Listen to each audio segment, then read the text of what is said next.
NATO qüvvələri Birləşmiş Ştatlar ordusu ilə birlikdə Rusiyanın Kaliningrad vilayətini ən qısa müddətdə məhv etmək gücünə malikdilər. Bu barədə NATO quru qüvvələrinin komandiri Christopher Donahue bildirib.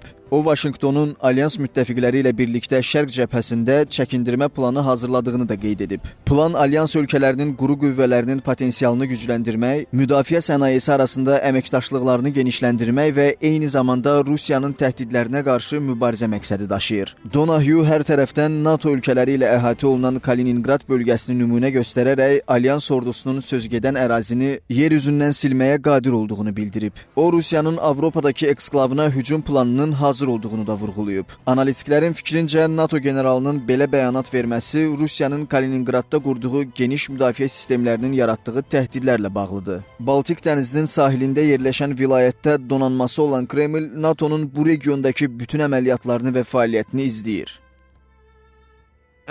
Kaliningrad həm geosiyasi, həm də hərbi baxımdan Rusiya üçün böyük əhəmiyyətə malikdir. Baltik dənizində yerləşən bu esklavın strateji mövqeyi olduqca əhəmiyyətlidir. Rusiyanın Avropadakı yeganə isti dəniz limanıdır. Bundan əlavə, bölgə Rusiyanın qitədəki hərbi varlığı üçün vacib baza hesab olunur. Münaqişə zamanında buranın tutulması Baltik ölkələrinə hücumu tədricən yavaşlada bilər. Kaliningrad həm də sözgedən ölkələrə hücum halında təhlükə altında qala biləcək çəkindirmə zonasıdır.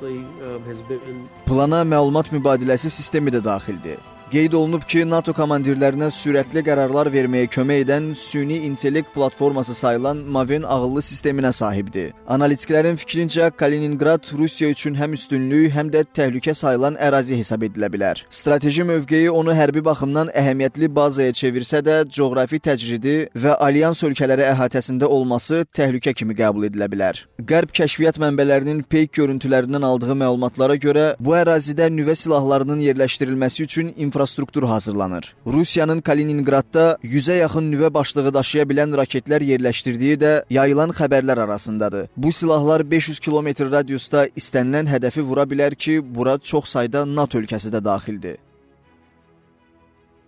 Kaliningradın NATO üçün potensial təhlükə kimi qəbul edilməsinin bir neçə səbəbi var. Birincisi, vilayət coğrafi mövqeyinə görə Rusiyanın Baltik dənizindəki hərbi varlığını gücləndirir. İkincisi, hərbi alyansın Şərqi Avropadakı müdafiə xəttlərini çətin vəziyyətə salır. Qabaqcıl hərbi texnika, xüsusilə Kaliningradda yerləşən raket sistemləri də NATO ölkələrini ciddi narahat edir. Görünən odur ki, Ukrayna münaqişəsinin uzanması və zaman-zaman Rusiyanın regiondakı aktivliyi Qərbi ciddi narahat edir. Buna görə artıq sərt ritorikaya başvuran alyans Kremli Avropadakı növbəti əməllərindən çəkindirmək üçün təhdid edir.